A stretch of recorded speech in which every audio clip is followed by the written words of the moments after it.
Again, good morning, everyone, and welcome. My name is Kevin Burns. I'm the mayor of Geneva, Illinois, and I proudly serve as the chairperson for the Metropolitan Mayor's Caucus Environment Committee and Energy Subcommittee. We're here today for a very important discussion, certainly, I think, a timely discussion, and all of us are pretty familiar with the elements we're going to discuss, but obviously it's worth repeating, and we're delighted to have such a powerful panel with us as well. Most of us know our electric and gas utilities offer a wide range of energy efficiency incentives and services, and energy assessments provided by our utilities help customers understand how energy in buildings and facilities are being used and where they can invest for maximum long-term energy savings.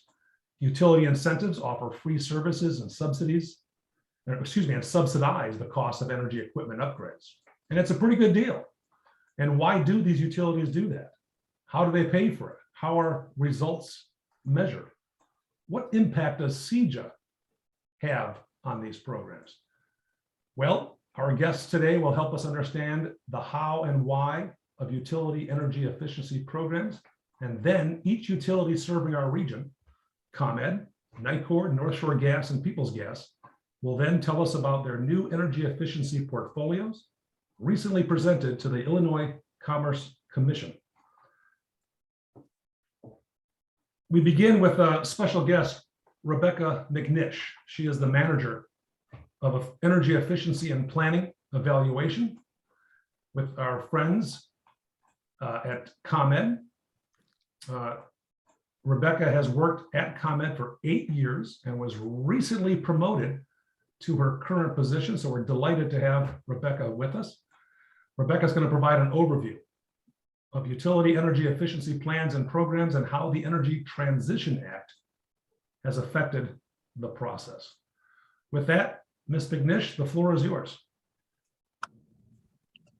Thank you. And hi, everyone. I'm Rebecca. Just saying hello on camera, and then I'm going to drop off. So I will be presenting the foundation of ComEd's programs, some impacts from the recent law changes, our plan development process, and some of our tracking and funding mechanisms. And full disclosure, I will be presenting these topics primarily from ComEd's point of view. So I welcome all of the other utilities to chime in or note any deviations from our process as they come up or when you guys present. If you could go to the next slide. And the next one. So today,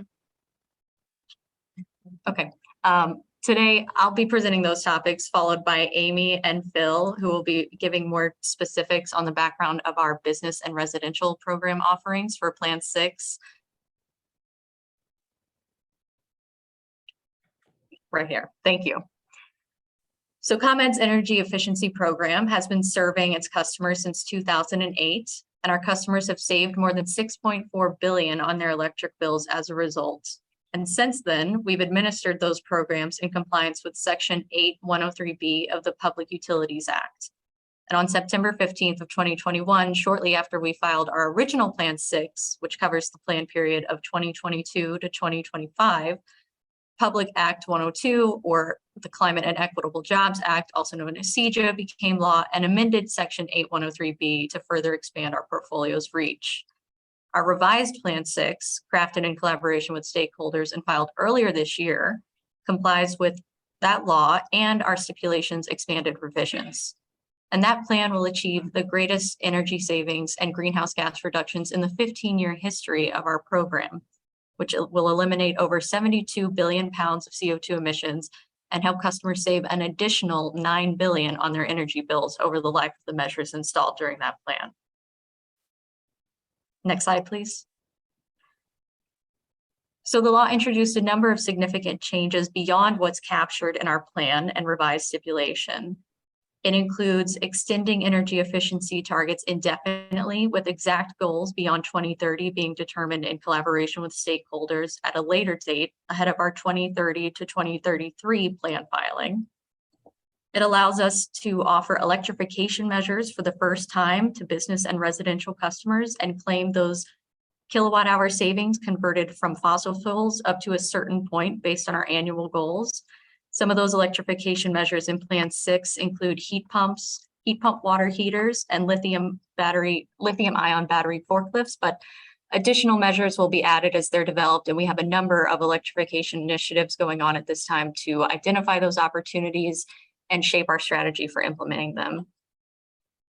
I've also restored our largest over 10 megawatt customers to the portfolio. In our previous plan, all over 10 megawatt customers were exempt from participating. However, for Plan 6, all public sector large customers are required to participate, and large private customers are given the opportunity to opt out for the plan period.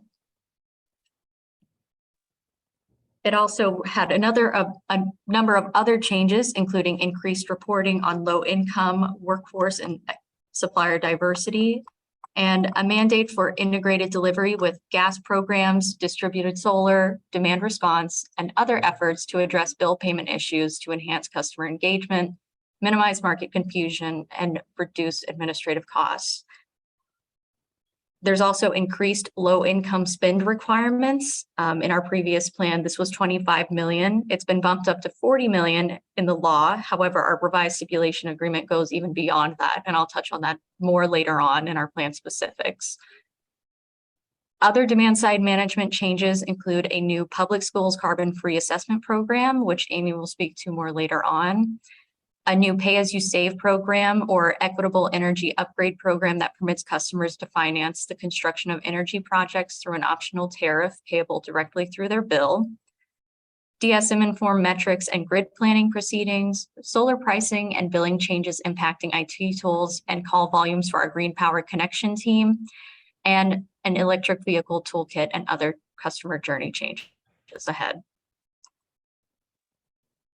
So as mentioned, Plan 6 covers the period of 2022 to 2025, and our revised plan was filed earlier this year at the beginning of March. We've been working on that plan for a couple of years now, given that our original Plan 6 was filed early last year, and then these law changes were implemented. And that was many months of internal analysis and modeling across our teams like planning, research and development, and our program implementation teams. We all work together to determine market saturation, opportunities, and such, and arrive at the best mix of programs and measures to serve our customers while meeting our statutory goals. And throughout this process, negotiations are held with the Illinois Commerce Commission staff and a diverse group of stakeholders, including but not limited to Citizens Utility Board, Environmental Law and Policy Center, and the Natural Resources Defense Council. But there are many others. It's quite a large group. And the goal of those negotiations is to reach consensus on the changes required to implement the amendments to Section 8103B of the Public Utility Act. And they result in a stipulation agreement that goes along with our plan that goes above and beyond those statutory requirements. So once that consensus, one more note on that. Once that consensus is reached and our proposed plan is finalized on our end, we file that along with all of the supporting documentation with the Illinois Commerce Commission for their final approval before implementation begins. Next slide, please. So CEJA defines our goals as a percentage of our baseline energy usage, which is 88 million megawatt hours, and that's the deemed average weather normalized sales of electric power and energy during calendar years 2014, 15, and 16. So that percentage is applied to the baseline, and that's how we reach our statutory cumulative persisting annual savings goal, or CPAS, as shown in the first row of that table. The next row, applicable annual incremental goal, is the difference between each year's CPAS goal. And those are considered our first year savings from those measures installed in that year. Below that is our demand response goal. We're required to reduce demand by 0.1% over the prior year for eligible retail customers, and those goals are met through our energy efficiency programs. Naturally, they have a large amount of demand savings. And the annual budget is also defined by law. For Plan 6, it's a total of 1.7 billion, or an average of 424 million per year. And within that, the law sets minimum spend goals focused on program savings for customers and communities in need, including 10% allocated to public sector customers, 25 million allocated to third-party implemented programs, and as mentioned earlier, 40 million allocated to income eligible. However, through our revised stipulation agreement, we have committed to spending an average of 100 million per year over the 4-year period on income eligible customers. 80% of that will be allocated to whole building weatherization programs. And within that, 32 million will be specifically allocated to multifamily upgrades. Also within that 100 million will be 10 million on average per year spent on electrification of income eligible housing units. Next slide, please. So throughout this process, we track a number of metrics to make sure we're meeting those statutory goals while remaining within budget.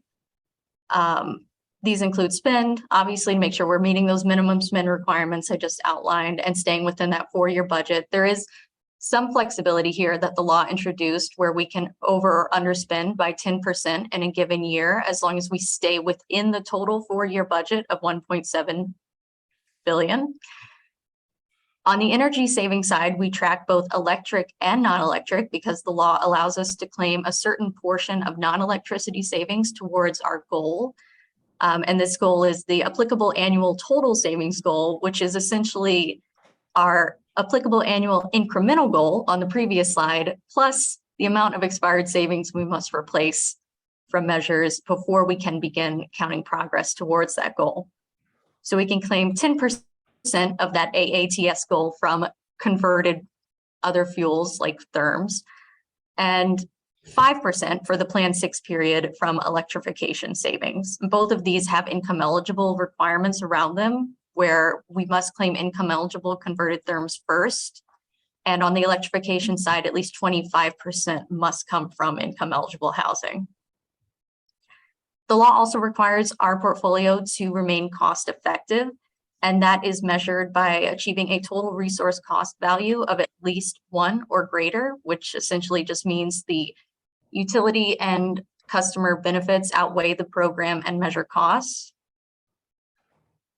These include avoided greenhouse gas emissions, avoided water, and societal health benefits from those avoided emissions, in addition to just avoided energy use.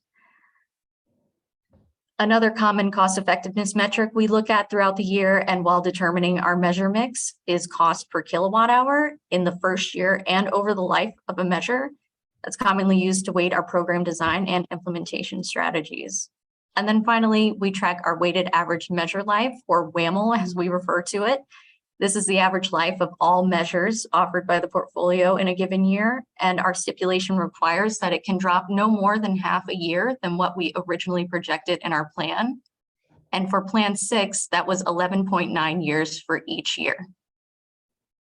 Next slide, please. Finally, our funding mechanisms. We recover the costs of our portfolio through a cost recovery tariff mechanism provided under Section 8103B, which funds our proposed measures to ensure recovery of prudently and reasonably incurred costs of commission-approved programs. And we recover our expenditures through a regulatory asset and amortize those costs over a period of time equal to the WAML, or weighted average measure life of those measures, implemented in a given year that are included in that reg asset. So it aligns cost recovery with the period during which customers receive that benefit. For example, ComEd earlier this year filed a request with the Commission seeking cost recovery of 50 million that would support expanded programs in line with CEJA, and this request would add about 30 cents to ComEd's average monthly residential bill beginning in January 2023. So I'll now hand it over to Amy and Phil to cover more of the specifics in our programs, unless anybody has any questions on this portion. That is the question of the day. Edith, any questions in the chat, or does anybody have a question they're pressing to ask? Ms. McNish? We do not have any questions in the chat yet. Okay, So we will transition, no pun intended, to the utility-specific programs then. Our next two panelists, ladies and gentlemen, from ComEd are Amy Popularum. Amy is the manager of the newly formed Commercial and Industrial Customer Journey Coordination Team within ComEd Energy Efficiency Customer Solutions Team. She brings over 25 years of market research experience to her role at ComEd. And of course, Amy is responsible for optimizing customer outreach, marketing, analysis and reporting, and customer coordination across ComEd stakeholder groups. Then we'll hear about residential energy efficiency programs from our friend Phil Halliburton, the Residential Energy Efficiency Journey Coordination Manager at ComEd. Phil is responsible for a variety of customer experience initiatives at the utility. Previously, Phil cultivated relationships between ComEd, contractors, local municipal governments, and community stakeholders as an external affairs manager within ComEd's Government Affairs Department. Before joining ComEd, Phil worked for Consolidated Edison of New York as a public affairs manager and for the New York State Senate as a director of constituent affairs. Ladies and gentlemen, Amy and Phil. Good morning, everyone. Likewise, I'm going to just say a quick hello and then turn off my video. So thanks so much for having us all today. It's a pleasure to be here and to provide you with a quick recap of the 2022 program updates. Next slide, please. So if we gave a theme to 2022, it would be simpler participation options, larger program budgets, increased incentives, and new promotions, all of which we have implemented to help customers in your cities, towns, and villages take advantage of energy efficiency savings. So as Rebecca just reviewed, we're now in the Plan 6 timeframe. As you can see on the right, while some programs officially ended, their measures and open projects were merged into remaining programs. We also carried the agriculture, telecom, and grocery programs over to segment-based customer outreach to ensure we maintain that subject matter expertise. Another key accomplishment was to look at ways we could increase incentives for customers. Numerous program offerings increased incentive levels on measures such as lighting, HVAC, refrigeration, compressed air, new construction, and many other measures. You'll also see that we have a number of promotions available on the left in market for both public and private customers. Please see the appendix when we send out the deck and make it available to learn more about the scope and timing for these promotions. If you have questions, you can reach out to your external affairs manager or contact us directly using information on an upcoming slide. For many segments, we also have outreach support to help you with applications and project questions, including municipalities and schools, for example. Next slide, please. We wanted to take a moment to make you aware of the public schools carbon-free assessment program that Rebecca mentioned. It's being finalized for launch in Q4. The overarching goals of the law are to supply all state public elementary and secondary school facilities with clean energy by 2030 and to achieve carbon-free energy sources for space heat, water heat, and transportation by 2050.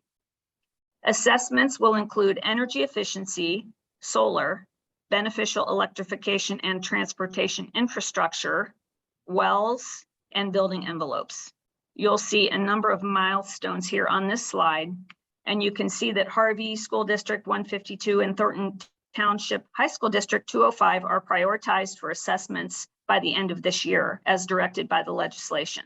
There will be more information about signups available when all of that's finalized from the program teams.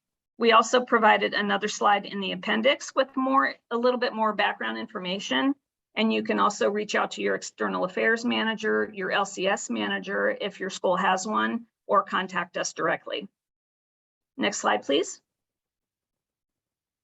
Next, we'd like to take you through a quick lightning round of municipal case studies to help bring participation benefits to life.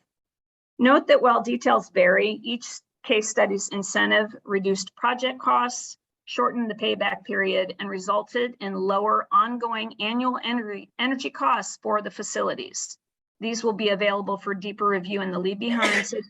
So do take some, bless you, do take some time to review them in more detail. So first, the City of Freeport did multiple lighting projects and received $63,000 in incentives that resulted in a 2-year payback period.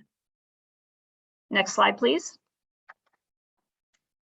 And again, these will go fast, but they'll be available to you. And if you have questions, you can reach out. The Zion Fenton Public Library identified lighting and energy management system projects. They yielded incentives of $12,000, reduced the payback period to 4 months, and reduced annual energy costs by over 4,000. Next slide. The Village of Montgomery upgraded nearly 900 streetlights. Their incentives reduced the project cost by over 1/3 and cut their annual energy cost by $20,000. Next slide. And another library example, Aurora Public Library realized an immediate project payback for numerous lighting and building optimization projects that they did. It reduced their annual energy costs by $15,000. Next slide. And as a last example, the City of Countryside completed new construction for one of the first net zero municipal buildings in Illinois by implementing beyond code improvements to the building envelope, lighting, and HVAC. Their annual energy cost is lowered by nearly $19,000 per year, even with net zero. Next slide. Finally, we want to make you aware of a tool to help you track your energy usage. If you are not already aware, Business Energy Analyzer, or BEA, is a totally free web portal that helps you track your energy usage data and monitor consumption patterns. You sign up simply by using your email address, your ComEd account number, and the zip code, and which you can find on your bill, and you can access a dashboard and many easy to use reports, and also you can create customizable reports. So it's a good early way to see if you're seeing any disproportionate energy usage problems. Next slide, please. So at this point, I'd like to thank you very much for your time. Please feel free to contact us via your External Affairs Manager or at one of these options. Now I'll turn it over to Philip Halliburton to provide a residential and income eligible overview. Phil? Thank you, Amy. Okay, so can everyone hear me? Oh, hold on. You're gonna echo here. Okay, so sound coming better? Yes, it's perfect. Thank you. Okay, perfect. All right. So good morning, everyone. Thank you for allowing us to speak again today. Phil Halliburton. I'm following suit with the group just so you guys can see my face real quick, and then I'm gonna cut off my camera. All right, next slide, please. So on the residential side, we have a number of offerings to our customers. The first of which I'm going to speak to you about is our Home Energy Savings Program. So under the Home Energy Savings Program, ComEd provides offerings to our single-family residents that are market rate residents and are income eligible. The two are our home energy assessments and retrofits. This includes single family detached vintage homes, 30+ years, manufactured homes, condo units, townhomes, 2 flats and duplexes.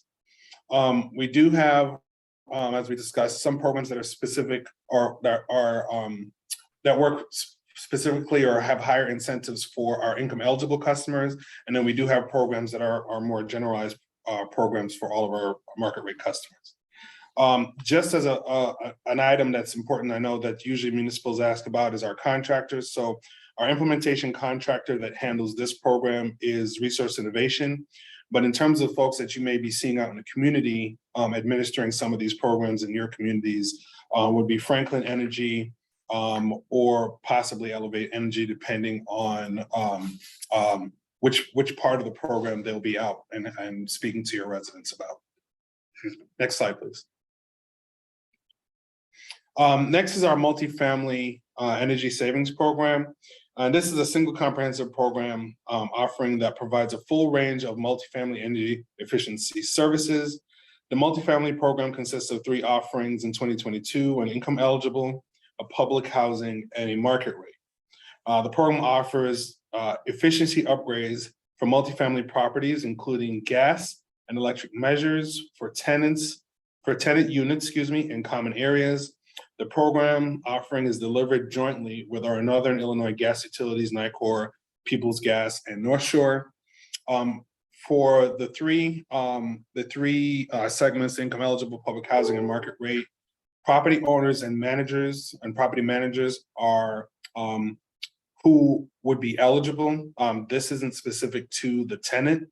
And those property owners and managers who complete weatherization and other energy efficiency improvements usually do enjoy a reduced operating cost, increased comfort in tenant spaces, increased occupancy rates, and improved property value. Additionally, building tenants experience increased comfort and reduced electric cost. Eligibility in terms of multifamily, what's considered multifamily, would be 3 or more units, and then anything that's considered a public housing, no matter the size, will also be included. And again, only the property owners and the managers can participate in the program. Property owners and managers whose buildings are designated as income eligible and or public housing may qualify for free or deeper rebates on comprehensive energy efficiency retrofits. And the implementation contractor that would be handling that program is Franklin Energy. And again, partnering with Resource Innovation and Elevate Energy and a few others. Next slide, please. Our new construction program. So in our new construction program, there are two pieces to it. There's our affordable housing new construction and our electric homes new construction. For affordable housing, ComEd is partnering with Nicor and helping to improve the energy performance of new and majoritively renovated affordable housing developments. ComEd works with developers to provide expert energy efficiency guidance, offer financial incentives for implementation of an integrated bundle of electric and natural gas energy conservation measures. To qualify, the developer must include eligible units that are targeted to households at or below 80% of the area mean income. Projects must meet the high performance energy efficiency requirements of the ComEd multifamily standard, and then incentives are calculated.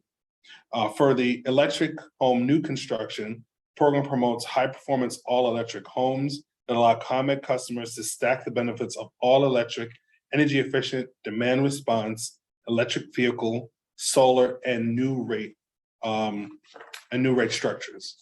ComEd offers tiered incentives to builders for installing bundles of high performance energy efficiency measures, including air source heat pumps, heat pump water heaters, air sealing, Energy Star certified appliances, and whole house ventilation. For this, the property would be either single family, townhomes, duplexes, 2 to 4 flats, and detached accessory dwelling units that are all eligible. Next slide, please. So ComEd also offers a number of programs through our retail program. So our residential delivery customers receive rebates on select Energy Star certified appliances and home products. There are deeper discounts that are available to our income eligible customers on select products via instant discounts only at our retail locations within zip codes where at least 60% or more of the households are at or below 80% area mean income. We do also every once in a while do what we call a limited time offer program to those income eligible customers where we do offer deeper discounts on a limited time, almost like, the basic way to describe it is almost like a sale, like a flash sale to customers to receive deeper discounts in certain products. Next slide, please. Our product distribution program distributes energy efficiency products through 3 distribution channels: schools, community action agencies and partners, and the food banks and pantries. The first channel, food banks, provides energy efficient products such as LEDs to food banks and food pantries for distribution to common customers while they're shopping for food. The second channel, or IE kits, provide kits to income eligible customers who sign up for assistance programs at a participating CAA or community action agency or one of our other partners. ComEd customers who are eligible will receive a kit the day they qualify at the CAA or partner agency, or the kit can be mailed to the customer's home shortly thereafter.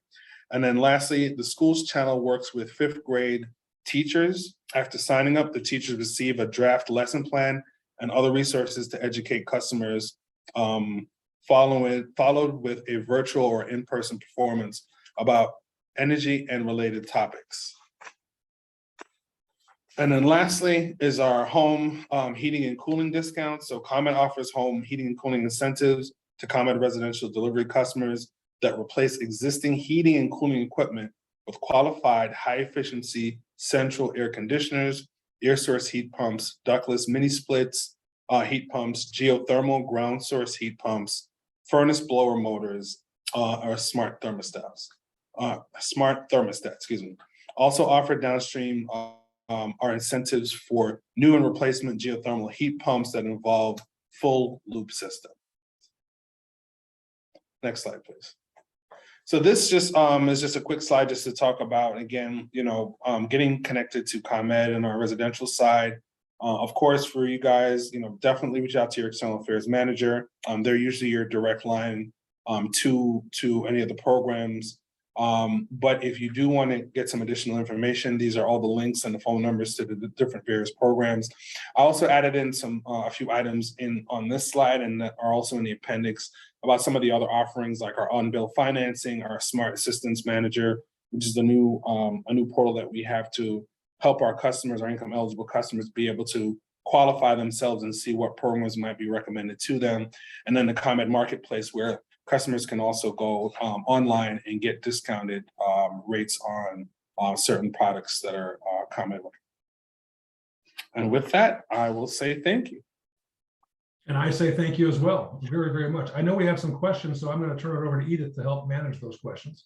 Sure. And I think I will ask those of you who ask some questions to unmute yourself and ask them directly. Oh, okay. Let's start with Elizabeth Wiseman Chase. You had two questions. And are you unmuted? So I'll start asking, and Elizabeth, hop in if you are. So Elizabeth is interested specifically in programs that will benefit local government.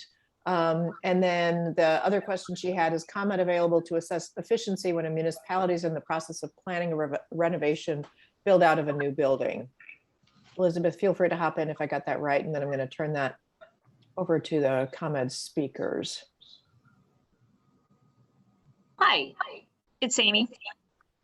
The answer is yes. So on, municipalities, what we look at is the type of building. So it depends on what type of building you would like to focus on. And then, as I mentioned, we have a team that is outreach focused that can come to your building and help you decide if you need a facility assessment or if that should go through the small business program or a different program, just help you get started. And one of those includes new construction. So if we see that you're interested in getting involved with new construction, there is a dedicated team. The outreach people can get you in touch with them. It's very important to get involved early because we want to help you optimize the choices you make for your installations so that they generate the maximum savings for you.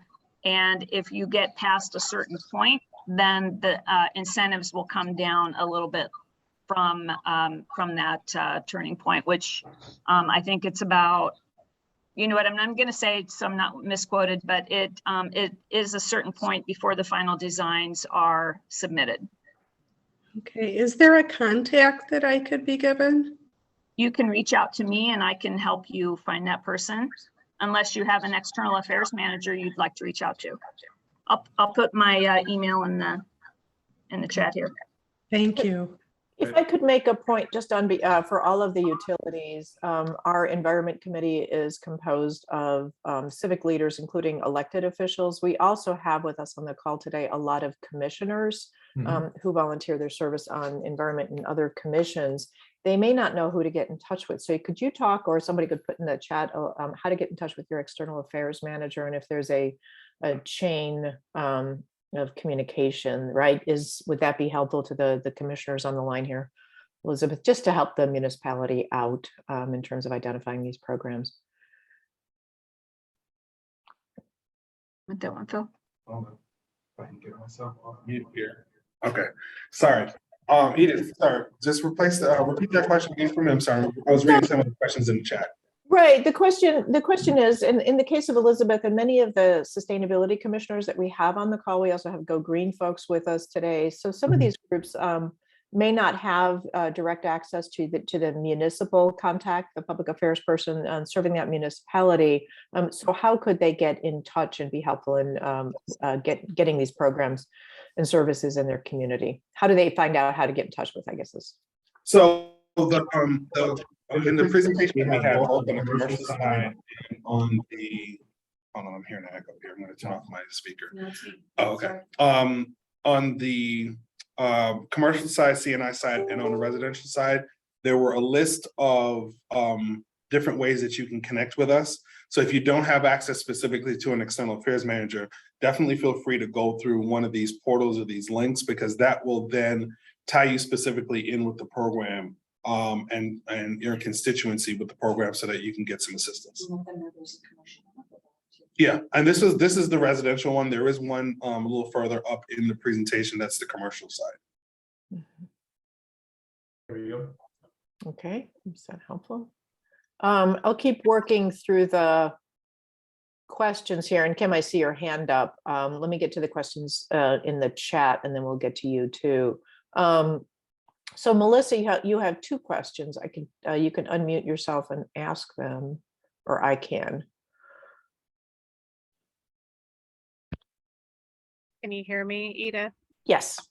So Amy had already answered them in the chat. I was asking about the differences between the energy usage data system and the business energy analyzer. I'm on today because I work at USCPA and climate programs, and we work with municipalities on energy efficiency.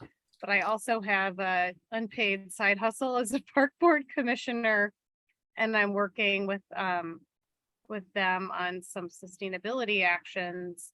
And I'm just wondering if I lean on my buildings and grounds guy, should I have him register in the energy usage data system or the business energy analyzer? A lot of the park buildings have odd uses, so they can't necessarily get an Energy Star score in Portfolio Manager. So they're kind of mixed use buildings. Yeah, I'll be the first to say that both tools are good. One sec. And they just are geared a little bit differently. And I'm not the expert on either one, but the EUDS tends to be leaned on for benchmarking if you're trying to keep up with customizing information about a building, and you're trying to aggregate various accounts over multiple owners and things like that. Where BEA differs is it might be like a good example that I like to use is customizing a school district, and maybe you have 5 or 6 mini zones. Maybe you do a north, south, east, west of your school district or something like that, and you want to compare the elementaries versus the middles versus the high schools, like things like that. This is a really nice tool for that. I can't speak to whether EUDS would do that too, but this one's a really nice, as you can see, it provides really straightforward graphics. On the right here, you can see that, they were able to tie that heat map, that red zone, to an event where they were, I believe, open outside of a particular time zone. So they were able to verify that that time was bona fide, but typically, that would not be red, if they didn't have that event. It's things like that. It's a good diagnostic tool, but there is information about both that we can send on over if you'd like to post that on the website, and or I can send those out, to you individually. Melissa, you're muted. I was trying to take care of the feedback. I'll probably follow up with you individually. I wanna, he's a guy that doesn't have a lot of time, and so I want to point him in the right direction. Sure, and I'll make him available to the expert of both those tools, the owner of Okay. those tools, and then they can work together on that. Cool, thank you. No problem. And just for the utilities, the commissioners, we're very much a team here, working across levels of municipalities, so our commissioners can be very helpful. We have a, Before you go to the next question, I want to send a personal shout out to this week's multitasker award to our friend Lucas. Lucas, how old is the baby you're holding? Yeah, this is Elsie. She's about 4 weeks. Oh my gosh. Yeah.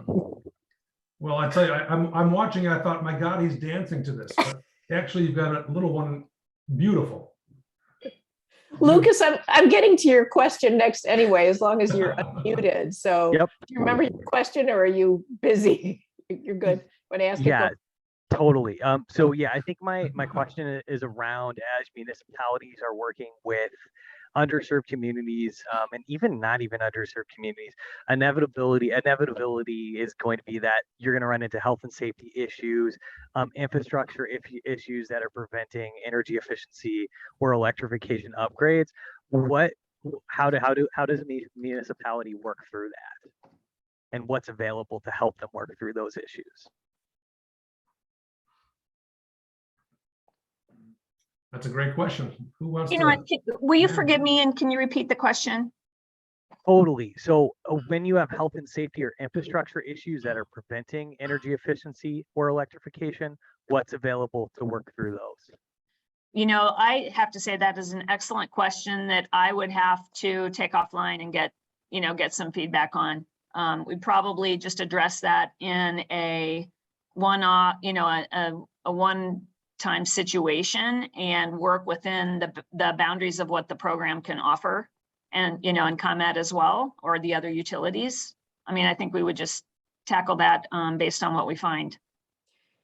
Amy and Lucas, let's come back to that question. We have two more utility speakers, so maybe we revisit some of these questions that are more general. That's a good one. And that may be true for some of these questions. Erin Newman, if you want to unmute yourself and ask your question, or I can do it for you. No, that's okay. We not just have the top of my head. Thanks. I just following up with Melissa's thoughts, and I do work with Melissa at EPA, but I just wanted to say that we're thinking about, ComEd is such a great wealth of opportunities for us residents. We've been thinking about folks who are served by municipal co-ops, and if there were a way to do some sort of tech transfer between some of the stuff ComEd has to some of these other areas. And I was just wondering if there's someone at ComEd maybe we could work with, or maybe just ping some ideas off of, so that we could think about how we could maybe do that in other parts of Illinois that are not served by ComEd. That's a great question. You know what? I think what would be really helpful is maybe just shoot us an email with your question, so that we can get you to the right person. We're all looking at each other with a couple of ideas. So I think Sure. if we have a little more frame around it, then we can make sure we connect you. Okay, that'd be great. Yeah, it's just something we've been thinking about doing in Region 5 to sort of, I think that I know that a lot of the ComEd programs happen because you have contractors and other things. And I'm just wondering if there's maybe some lessons learned or tech transfer we could talk about, that just to, maybe help us push us in the right direction, so we can help other folks who are not served by ComEd. Absolutely.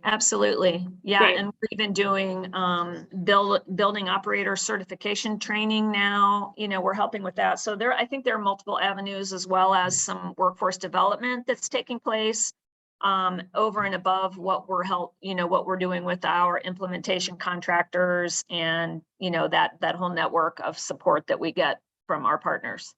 Great. We can follow up offline. I'll shoot you an email, but thank you. All right. Sounds great. Thank you. So these are really good questions, and I think we're going to kick some to the end, just so all utilities have a chance to answer. Kim, you've had your hand up. Do you want to? Yeah, I've got just a super, hopefully quick question. I'm wondering about some of the low income grants. and whether those are appropriate for low-income housing that is in a higher income zip code. We're doing a lot of work in Lake County with putting low-income housing in place in some higher opportunity areas. And often we're not eligible for the low-income grants because we're in higher income zip codes.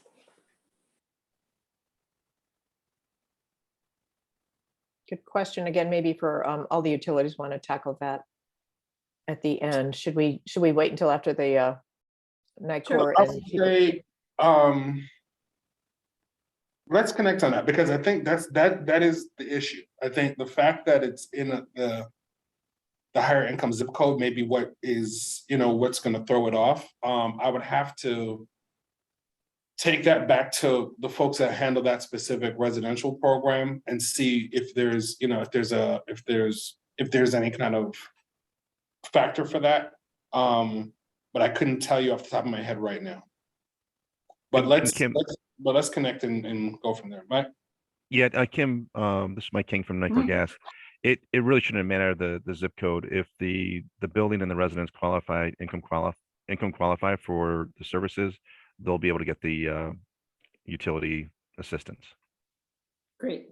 Thank Wait, you. are you talking about for the retrofit for the building or just for specific residents? I'm talking about more for the whole building and even for building the whole building to begin with. Okay. So not necessarily for specific residents, but probably both. Yeah, it would more than likely fall into our affordable housing new construction programs.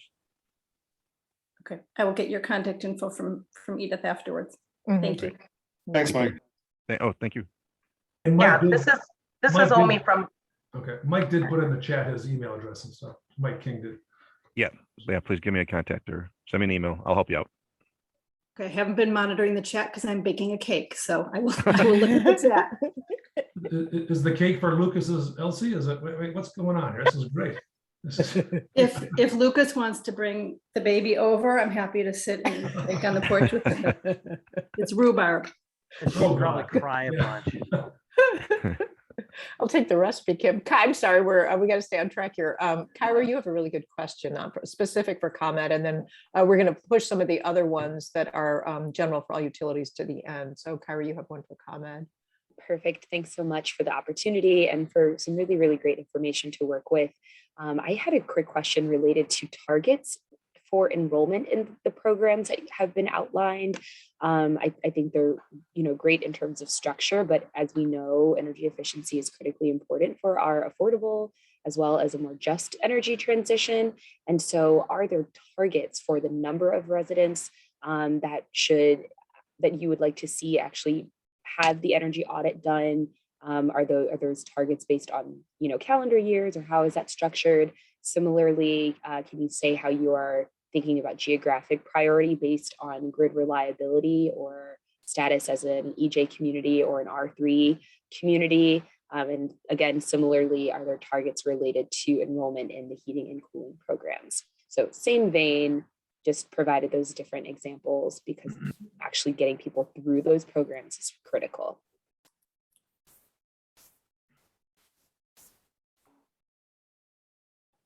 That's a good question.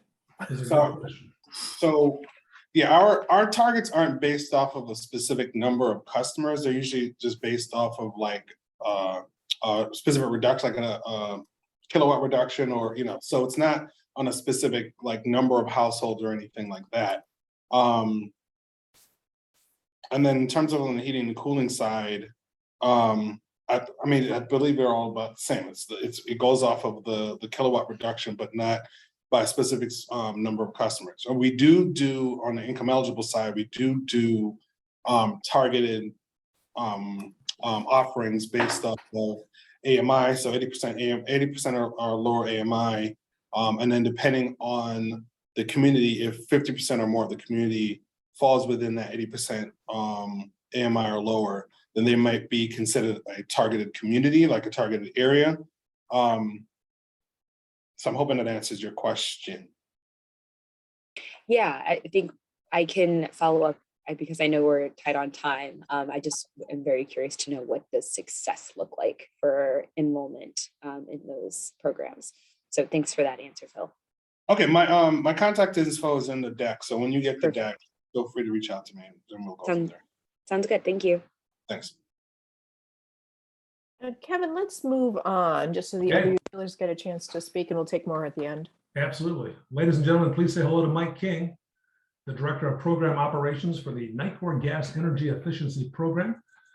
For more than 9 years, Mike has delivered energy efficiency programming offerings to customers who need energy-saving improvements for their homes and their businesses. Mike is a good friend to the Mayor's Caucus, a very good friend, and has worked with us for many years on many programs. Mike serves as a Naperville Police and Fire Commissioner and is also a board member of Kids Matter. And I should note, Mike, you just gained one of Geneva's former police officers who just joined your ranks. So stop the poaching. We appreciate it. Well, thank you so much for having a great quality police officer to come and join Naperville as well too. So thank you. Thank you. So you did a great job. So, but thank you, Mayor Burns, and I thank you, Cheryl and Edith as well too, for allowing me to talk about the Nicor Gas Energy Efficiency portfolio and how we're serving, the public and private sectors, as well as our business customers as well too. So I'll kind of go over a high level of customer engagement, the strategy of our programs, and see how we can help you guys and help us really help you with your energy efficiency needs and sustainability efforts as well too. So I'll follow suit of the other speakers and go off screen as well too, but thank you for the opportunity. The first slide is going to go over like the 7 design objectives of our portfolio. The first one is our budget, and basically it's staying within a statutory budget of 2% of our revenue. And then within that, we have to meet other statutory requirements.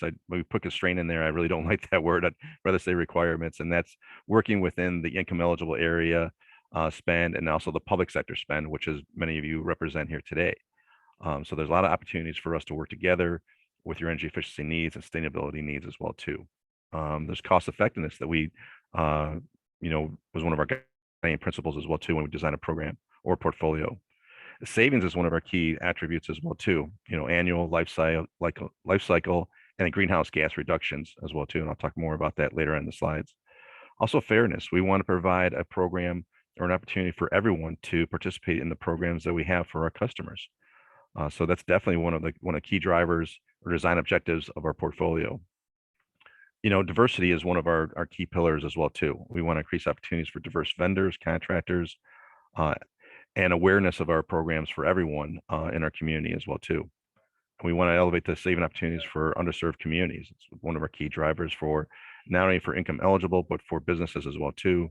Small businesses, very key focus of our portfolio these next 4 years. Also the market, we want to maintain stability for our trade allies. We want to make sure that these programs are there for our trade allies, are there for our consumers and customers as well too.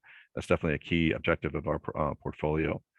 And another one is an economic development and the economic impact that these programs have for our service territory as well too. They provide jobs, economic benefits for our Nicor Gas communities. So it's very key to us as well. And then basically there's 4 areas of our portfolio. There's a residential programs for market rate customers, income eligible for income eligible customers, and for our business customers. And then there's portfolio. A lot of our programs are joint with ComEd, Peoples in North Shore, and also Ameren, Illinois as well too. So I definitely want to give a shout out to our great partners at ComEd, Peoples, and Ameren as well too. We really couldn't deliver our programs without you guys, and we appreciate everything that you guys do and work together on.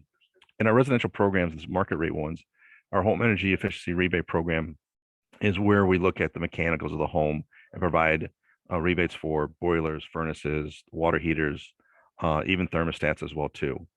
The home energy saving program, which Philip mentioned as well too, where we're doing home assessments. That's really the key for all 3 of these parts of the portfolio. It always starts with the assessment. Within the home, you want to do an assessment. You want to find out where that one room that's cold. We want to make sure that we figure out how do we make it warm during the wintertime and how do we keep it cool during the summertime. So the home assessments are very key. Income eligible programs are key to our portfolio and for our customers, especially in these economic times as well too. So I'm passionate about this side of it. So if anyone wants to talk about income eligible programs, please send me an email. I will help you out. I'll help you design a program. We will serve these customers and make sure that they do have the best service for these times and then for the cold winters and the warm summers as well too. We want to make sure that they're using our products and services correctly and make it reducing their energy bills. Businesses super focused on this as well too, especially in the small business areas. We have a program called BOP that actually is a free service, do a free assessment. There's free products and services to start saving energy right off the bat and saving a big impact for your small businesses. We cover the labor, we cover the material for some of these measures. And definitely I would recommend you guys looking into this program for your communities and for your small businesses. For larger businesses, again, we have the prescriptive programs, but I would recommend getting a facility assessment, opportunity assessment, just like your home, your business, you go to work, what can save you money? Let's give you a roadmap on energy efficiency and also help you with your sustainability efforts as well too. In our portfolio, we're always looking at, emerging technology and market transformation as well too. And I'll talk more about that in later slides as well too. But if you go to the next slide. This is balance in our portfolio. This is always easy when you start out in the beginning of a 4-year cycle. It's hard to do at the end, right? But basically, I'll give a high overview of what our portfolio is and how much dollars we have to spend each year on an annual basis as well too, as a 4-year goal as well. Each year we have about $46 million annual budget, and that's broken down in many different ways. One is the evaluation of our programs. This really keeps us on track to make sure that we're delivering a program in a proper and effective way. So it's an outside evaluator that's looking at our program and making sure that we're making sure we're counting the therms in an accurate way according to the resource manual, but also too, is there another way that we could possibly improve our delivery of our programs as well too, and making sure that we are saying what we're doing and then executing on that as well too. We spend about 3% of our emerging technology as well too. So we always want to find out what's the next wave of measures or equipment that can actually help save our Nicor Gas customers with their gas usage and with their expenses as well too. The market transformation, once they go through the emerging technology program, we want to bring these measures into our market. And how can we do that? And then really we use the market transformation dollars in order for us to study, learn, and develop a great plan to deliver those measures and saving opportunities to our customers. The public sector one, which I believe everyone on this call is very familiar with, but we have a minimum of 10% of our entire portfolio to spend within the public sector. And that includes, the local government, municipal corporations, school districts, community colleges, park districts as well too. As a former park district commissioner, I am a key to how much you can save and what you can actually do. Saving some money there can actually give another program or an opportunity to provide services for your community. So definitely reach out and we'll work with you at your park district or any local government agency as well too. We'll help you out. Income eligible, again, this is an area that I'm passionate about. We have to spend around $13 million, minimum of $13 million each year in income eligible area. So, and we do that with assessments, single family, multifamily, retrofits, affordable housing, new construction as well too. So we do have a program for everyone. And if we don't, it's an opportunity for us to develop one.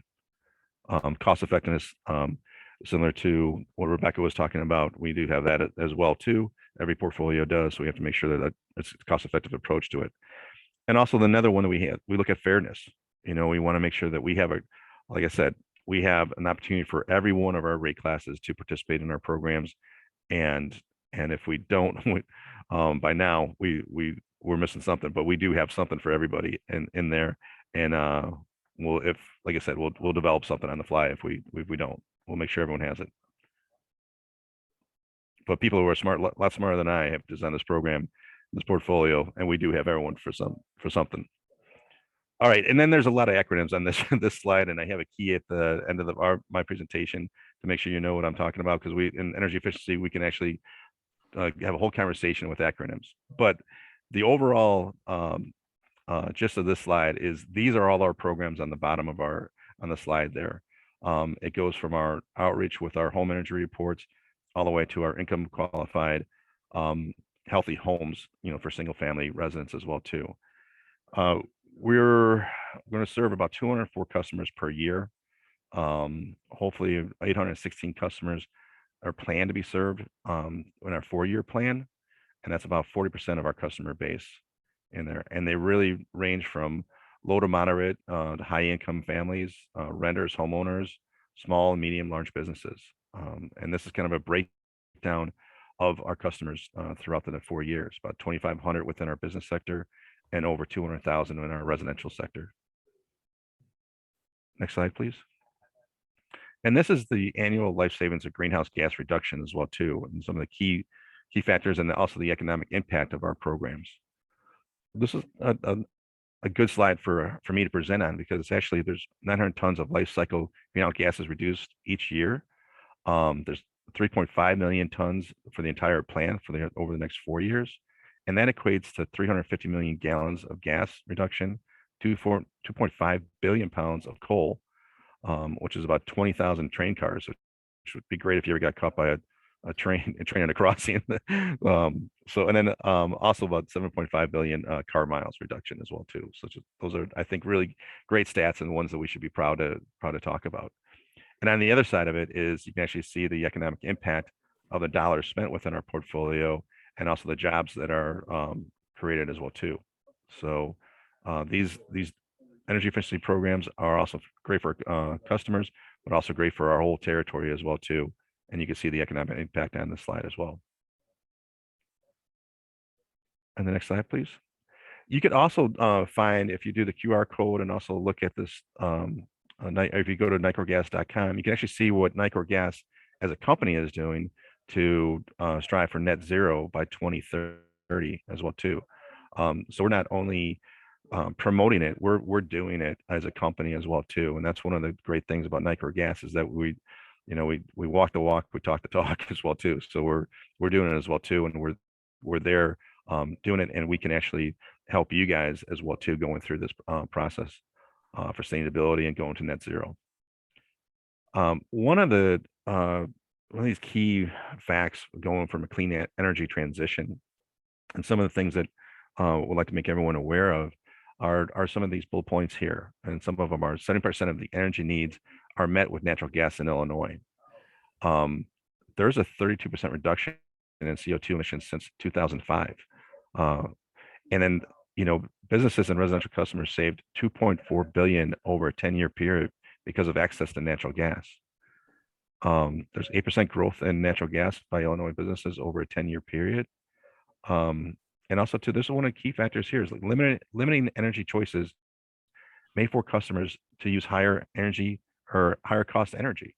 So with this, I think we just have to think about, as we go into this energy transition, how do we do it with both fuels, natural gas and electric, and maybe some other alternatives as well too. But I think we have to have a good open dialogue about going into these the next phases of energy efficiency and sustainability with both fuels in mind. Next slide, please. And we're here to support the community sustainability goals as well too. We're community focused. We work with your residents, we work with your municipalities, we work with your businesses. Let's work together on your sustainability goals. If you have questions, if you need a roadmap, you need a partner in this, we're here for you. We've already saved 168 million therms so far. The CO2 emissions reduced that we've done already is almost 900,000 metric tons. There's renewable natural gas, a sustainable alternative for fuel produced for several sources. So I would look to your utilities, either ComEd or Nicor Gas, when you're looking at your sustainability goals and how do you achieve them as well too. We could be a partner in this as well. Next slide, please. Here is the acronym key. This is one of the key, the best slides that you'll have today and be able to review. You'll actually know what we're talking about when we say IE or SEM or BOP. Mike, I want to know who is in charge of referencing the top right. Oh Who's yeah. on Well, the acronym team for that one, for God's sake? that yeah, every program manager wants to have that program. So so that yeah, it's a great program, and yeah, I had that program for many years. So, but yeah, it's good stuff. So if you have any questions, please reach out to us. You can visit our website at nicorgas.com/save at home, or email us, or give us a call. And like I said, I gave my email address in the chat. You can definitely direct any questions to me, and I'll get them to the right person or reply to myself with the answer as well too. But the main thing I just want to leave here today is that Nicor Gas, can and will be your partner for energy efficiency and sustainability goals as well too. We're here for you. So if you have any questions, please ask us and think about us as we're going forward. Thank you, Mr. King. Thank you. Edith, I know there's one question in the chat. You want to address that now, or? Let's wait and give Omi a chance to speak, I think, because those are gas related. So, Ladies and gentlemen, please welcome Omaira Garcia, the manager of energy efficiency programs, residential and income eligible for both Peoples Gas and North Shore Gas, subsidiaries of the WEC Energy Group. Omaira is responsible for the overall direction, management, and leadership for the utility's residential and income eligible energy efficiency strategies, including resource planning, strategic partnerships, and program implementation. Omaira, or as you heard Edith say, her friends call her Omi, has been with Peoples Gas for more than 30 years. Omi, the floor is yours. Awesome. Can you guys see me and can you hear me? Yes. Awesome. Wonderful. Hello, everyone. Good late morning. I know that we are a little bit on a time crunch here. So we'll just go through the program and the overview from a very high level. Again, as ComEd and Nicor stated before, we are great partners in providing some of these programs that we have for our customers. Peoples Gas serves the immediate Chicagoland territory up to the Chicago border, and then North Shore Gas is the 54 communities up in the Lake County area. So again, I saw some of the chat questions, maybe they were pertaining to some of those northern suburbs, Waukegan, Zion, etc. That would be North Shore Gas territory, and I am the manager of energy efficiency. And so really quickly, show you introductions of who our team is, and I'm going to come off camera because it makes me nervous. All righty. Introduction of our teams, and then a key role of our efficiency programs, very high level overview, and then the program overview, a weatherization highlight, some business and CNI, public sector highlight, and a CNI spotlight, and then a little bit of our marketing. And hopefully, and I'm not sure we're going to have time for Q&A, and I have to just let everyone know that I need to drop off at 11:30, hard stop. But I am reachable. My email is in the chat, and Edith and Cheryl and Mayor Burns have my contact information, so feel free to reach out if I'm not available to answer the questions afterwards.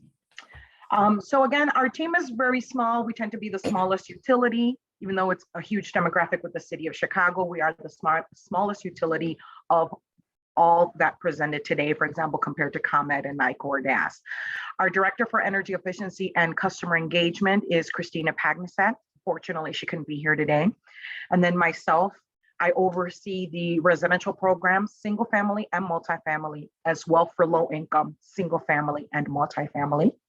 And then we have Jean Gibson. She's our manager of EE programs for the business, public sector, research and development, and market transformation. And unfortunately, she couldn't be here today either, but she said if she could, she might pop in and listen in on us. So really quick, the key role of our natural gas efficiency programs is just to continue reduce energy consumption and demand during a transition to cleaner energy, provide an additional source of funding to help our customers meet their climate goals, educate residents and businesses on opportunities to improve their homes and businesses and save on energy bills. offering comprehensive electric and gas, again, jointly, solutions to residents and businesses through our partnerships with ComEd. And then fund health and safety improvements in the low-income housing. Next slide. So here's our legislative goals for the new 4-year plan, which spans from this year, 2022 through 2025. Again, our budget is, in its entirety, it's capped to 2% as well. So our budget for People's Gas, for example, the entire portfolio is about 27 mil. So it's the smallest, unfortunately, but we try to expand it as best we can in working with our partners and doing these programs jointly. For North Shore Gas, it's about 4 million. We have an annual savings target, and then our income eligible spend, about 11 million, 11.5. And for North Shore, 741K. And then public sector spend 2.4 and about 341,000 in the North Shore territory. Next slide. So over the past decade, People's Gas and North Shore Gas energy efficiency programs have achieved the following impacts. We have saved over 116 million gas therms for residents and businesses. Since the inception of the programs for both PGL and NSG, those are our little acronyms, have awarded more than $136 million in incentives to help customers with energy savings upgrades. Most recently, we were the recipient for 2022 for the Midwest Energy Efficiency Association, or is it Alliance? I can't remember, sorry. Inspiring Efficiency Impact Award for our public sector program. Again, and our energy efficiency programs are based on regulatory requirements as stated in ComEd's presentation, as well as Nicor's, funded by our customers, and then all the utilities are participating. And we're required to use cost-effective energy efficiency to reduce direct and indirect costs to our customers. So the Illinois Public Act Section 83104 states that we are to be prudent and use a mechanism to recover. So this is an example of what it looks like on the People's Gas bill. On the would be your left-hand side, it says energy efficiency programs, and then what the charge would be and where it's located on the gas bill for People's Gas. And it would be very similar for North Shore Gas. So it'd be we're in the same location on the gas bill. All right, coming to our residential income programs, how we serve our customers. We have the Home Energy Jumpstart, which is in comparison to ComEd's home energy assessments. The customer gets a free assessment for their single family homes and direct installation of energy and water efficient measures. We offer rebates as well for both single family and multifamily, prescriptive and custom incentives, HVAC, weatherization, system controls, etc. On the education side, we target 5th grade students across both of our territories on educating them on consumption and their energy use, and then providing income eligible community with energy efficiency kits, kind of to jumpstart that knowledge, get some visibility of the program, small things that they can do to start saving on their gas bill. And again, these are all joint programs with ComEd. So we thank them for being such great partners with us and helping expand and stretch that dollar out. For multifamily, also free energy assessments for the buildings, direct installation of energy and water efficient measures, and then gas optimization studies. For income eligible, strong participants in the IWAP program, which is the Illinois Home Weatherization Assistance Program, public housing, and retrofits weatherization. Here's our income eligible spotlight with weatherization. We have continued strong partnership with the Chicago Bungalow Association since 2021.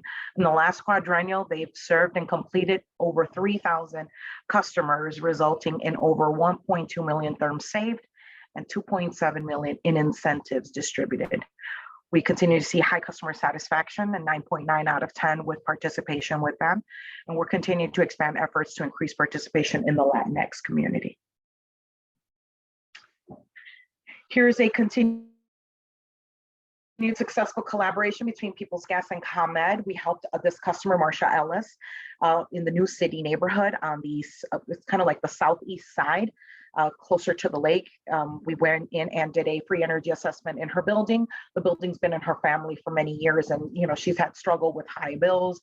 We went there and included a new high efficiency steam boiler. We did some air sealing, some insulation in the attic, sink aerators, pipe insulation, and we're able to help her save a lot of money in that moment, and then as the future continues and as the building is in her possession.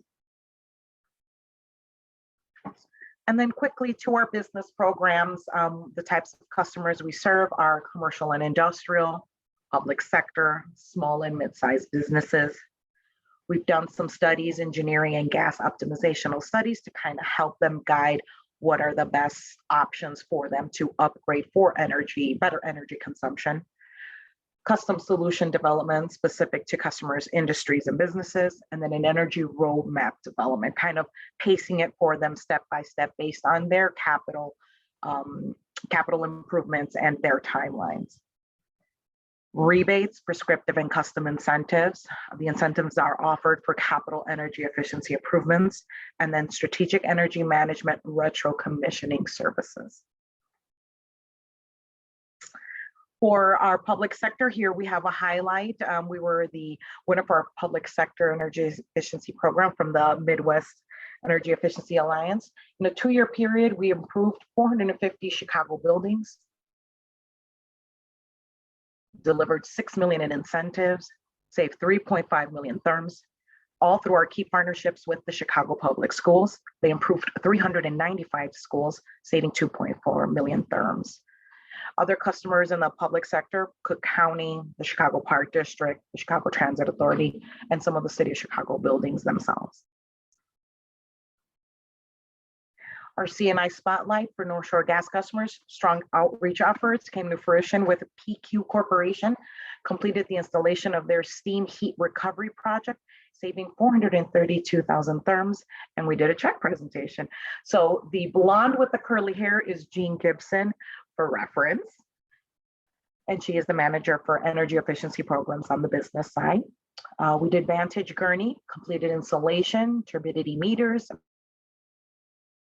boiler replacements, totaling a savings of 137,000 therms.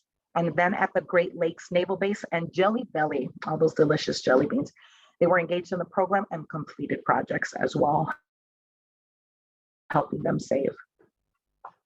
Really quick, from a marketing perspective, we recently launched a campaign in English and in Spanish to, age areas. We targeted zip codes where there was minimal participation, trying to bring some awareness for the customers, again, both in bilingual, in Spanish and in English, in North Shore and in the People's Gas territory. It was called the Treat campaign, where you can treat yourself, do some energy savings, brand awareness, and then just continuing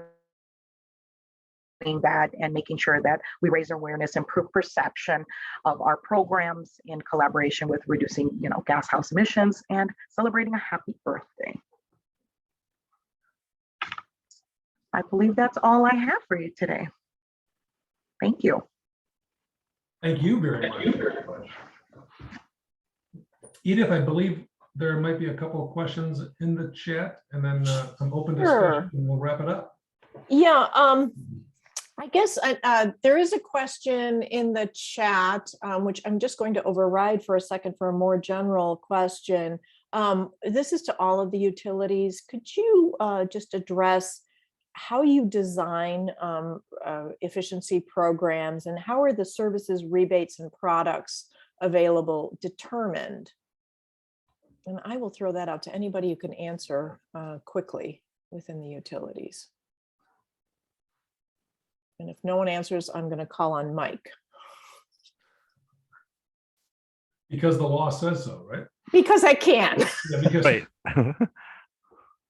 So the question is, this is a Of little course, bit yeah. behind the scenes about how how you design programs and how do you determine the rebates, products, and services. This has to do with SAG, but I don't know that that was well explained. It's kind of it goes back to the kind of the cost effectiveness of the measure, or the measures that are there to find out. We try to have the a measure within our portfolio that saves the customer the most gas usage, those therms savings, and make sure that it's cost effective for the program to provide an incentive for that measure. So like before we had a 92 efficient furnace in our portfolio, we found that, you know, with the 80% AFU furnace level being kind of the standard there, the savings wasn't really that great for a customer. So we're trying to influence them to go to a higher level of efficient measures or products and services too. So now we have a 95 and 97 only within our measure mix. That's what we're trying to do when we look at a portfolio. I'm trying to look at the measures, the products and services that are out there within our portfolio or available to our consumer, and try to influence them with an incentive to go to the higher level of efficiency. So it's kind of a short answer, but that's kind of how we develop it and how we look at it and how we put those measures within our portfolio. The best, like, simple process is the best bang for the buck for our customers and the most efficient product and service that we provide to our customers. In other words, Mike, both customer and, in this case, Nicor, both have skin in the game. We both do, and I mean, we want to provide the highest, you know, the best incentive for a customer to make sure that they use that high efficiency measure. Yep. If I could also press again, I'm hogging the questions here, but forgive me. Could one of the utilities talk about the input process and the stakeholder advisory group? You know, when you call for projects, when you develop your 4-year plans, you know, when do you take input in terms of designing these programs? So a little bit about how you come up with the rebates that you do come up with. And I'll defer to we work anyone with SAG. quickly. We work with SAG along the way throughout the process. So we listen to them. We kind of guided by them in some regards of how we want to be able to serve our customers and what are the measures within our portfolio. So we have an ongoing communication throughout this 4-year and also to the next 4-year cycle of the measured products and services that we provide. So it's an open communication with SAG. And Mike, which just is for great. clarification, SAG is not the Screen Actors Guild. Correct. No. Yeah, it's a stakeholder. I can jump in here, Mike, to assist. Thank you. Yeah. Omi. Yeah, so our programs are, again, first of all, we are working within a specific budget, and that budget has to stretch across all the programs that are offered. A lot of that entails what the measure is going to be and how big the incentive can be. Again, we're working from a budget. So if you only have $5, you can only offer them a $1 rebate because your budget is only $5. So that has a lot to do with it. The way that the plan is set up and broken down to match the budget. Remember, for example, with People's Gas, we have our residential programs and we have our business programs. So that 29 million that we have has to cover enough for both. So it's very tedious. We have to thoroughly explain it out. Once the plan is prepared, it goes to the Illinois Stakeholders Advisory Group. So it's the Illinois Legislative Stakeholders Advisory Group, which is SAG. They have a lot of input. They verify that we're using appropriate measures, appropriate calculations for rebates. Once we get their approval for that, then it goes to the Illinois Commerce Commission for review and approval as well. Hi, and this is Jean Gibson with People's Gas and North Shore Gas 2. I might just add on to that to say that the formal process starts well in advance of when our plans are filed. So when we filed our plan in, I believe we did it in March of 2021, so more than a year ago, the 18-month period prior to that was when discussions were happening along with any of the stakeholders within SAG. There was a submission process for companies or interested stakeholders to suggest ideas on measures, and then there was a period in which we discussed those opportunities and suggestions together through the SAG. So it's a very lengthy process that is built to gather input from all interested stakeholders, the stakeholders that SAG is open to the public and parties. And some of the conversations are held to exclude financially interested parties, but a majority of the conversations are open to discussions with an input from the community and any stakeholders within the utility landscape. Hope that helps. And I'm just putting a link to SAG in the chat if anyone would like to get more involved in the design of these programs. That stakeholder advisory group, it's just a unique process for Illinois, as best as I understand it, that allows stakeholders to shape the development of these programs and holds the utilities accountable. It's a good way to participate and get some questions answered about why your, thank you, Omi, why your particular energy efficiency idea doesn't, may or may not prove efficiency standards. It's an interesting process. So with that, we are at time. There are some questions in the chat that I think just in general, so specific questions about the programs. We do have some questions for the gas companies if those folks want to stay on. But in general, we will follow up and make sure that all of the utilities will give us information about the pathway. For those of you particularly that maybe are volunteer citizen commissioners working with your municipality, have an opportunity to support in the rollout of those programs and make sure that your partners, your community gets to partner with these utilities and just provide cooperative hands to get these energy efficiency programs and services out to the appropriate constituents. So we'll follow up. Cheryl always puts that on our web page, the slides and content and recording, and we'll make sure that there's a direct contact information or a path for communications and contact to follow up. So anything else burning while the clock is ticking, Kevin or Cheryl? Just a reminder about tomorrow's joint programming opportunity with the Metropolitan Planning Council and the Active Transportation Alliance from noon to 1 o'clock. There's a webinar, so if you're interested, please check it out. Cheryl put this link in the chat earlier. And then, of course, our next meeting is on July 19th, which is a Tuesday. Now, brace yourself. This is about moving with the mayor, leading healthy communities. So I'll have to exempt myself from that. Are you going to start training, Kevin? Yeah, well, training is an operative word, but it's also. But I appreciate very much everyone participating. To our panelists, thank you. We appreciate your passion and your partnership. And to all who attended today, thank you again for your continued interest. I think we're making good progress on many, many fronts, and we could not do this without all of your enthusiastic support. So thank you very much. With that, stay cool today, folks. It's going to be a hot one. So turn your thermostats up, drink lots of water, be safe.